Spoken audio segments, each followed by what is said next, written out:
আর্কিমেডিস। আর্কিমেডিস জীবনী খ্রিস্টপূর্ব ২১২ থেকে ২৮৭। সাইরাকিউসের সম্রাট হিয়েরো এক স্বর্ণকারকে দিয়ে একটি সোনার মুকুট তৈরি করেছিলেন।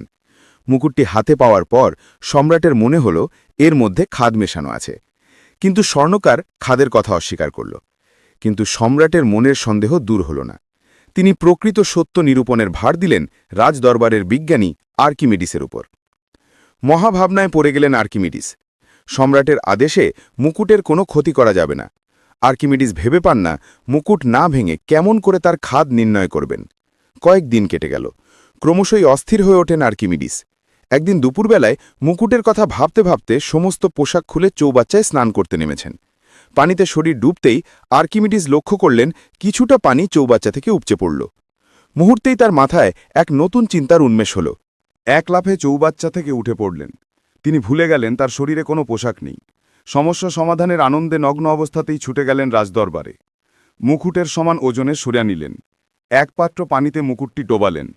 দেখা গেল খানিকটা পানি উপচে পড়ল। এবার মুকুটের ওজনের সমান সোনা নিয়ে জলপূর্ণ পাত্রে ডোবানো হলো। যে পরিমাণ পানি উপচে পড়ল তা ওজন করে দেখা গেল আগের উপচে পড়া পানি থেকে তার ওজন আলাদা। আর্কিমেডিস বললেন মুকুটে খাদ মেশানো আছে, কারণ যদি মুকুট সম্পূর্ণ সোনার হতো তবে দুটি ক্ষেত্রেই উপচে পড়ার। আর্কিমেডিস ভালোভাবে সবকিছু পর্যবেক্ষণ করলেন। তার মনে হল একমাত্র যদি এই জাহাজটিকে উঁচু করে তোলা যায় তবেই জাহাজটিকে পানিতে ভাসানো সম্ভব। আর্কিমেডিসের কথা শুনে সকলে হেসেই উড়িয়ে দিল। অল্প কয়েকদিনের মধ্যেই উদ্ভাবন করলেন লিভার আর পুলি। জাহাজ ঘাটে একটা উঁচু জায়গায় লিভার খাটানোর ব্যবস্থা করলেন। তার মধ্যে বিরাট একটা দড়ি বেঁধে দিলেন। দড়ির একটা প্রান্ত জাহাজের সঙ্গে আষ্টে পৃষ্ঠে বাঁধা হল।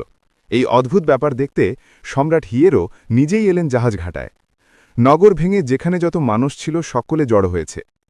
আর্কিমেডিস সম্রাটকে অনুরোধ করলেন লিভার লাগানো দড়ির আরেকটা প্রান্ত ধরে টানতে। আর্কিমেডিসের কথায় সম্রাট তার সমস্ত শক্তি দিয়ে দড়িটা ধরে টান দিলেন। সাথে সাথে অবাক কাণ্ড, নড়ে উঠল জাহাজটি, চারদিকে চিৎকার উঠল। এবার সম্রাটের সাথে দড়িতে হাত লাগালেন আরও অনেকে। সকলে মিলে টান দিতেই সত্যি সত্যি জাহাজ শূন্যে উঠতে আরম্ভ করল।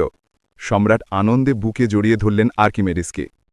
এই আবিষ্কারের ফলে বড় বড় পাথর, ভারী জিনিস, কুয়া থেকে জল তোলার কাজ সহজ হল।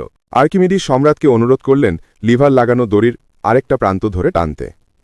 আর্কিমেডিসের কথায় সম্রাট তার সমস্ত শক্তি দিয়ে দড়িটা ধরে টান দিলেন। সাথে সাথে অবাক কাণ্ড, নড়ে উঠল জাহাজটি, চারদিকে চিৎকার উঠল। এবার সম্রাটের সাথে দড়িতে হাত লাগালেন আরও অনেকে। সকলে মিলে টান দিতেই সত্যি সত্যি জাহাজ শূন্যে উঠতে আরম্ভ করল। সম্রাট আনন্দে বুকে জড়িয়ে ধরল।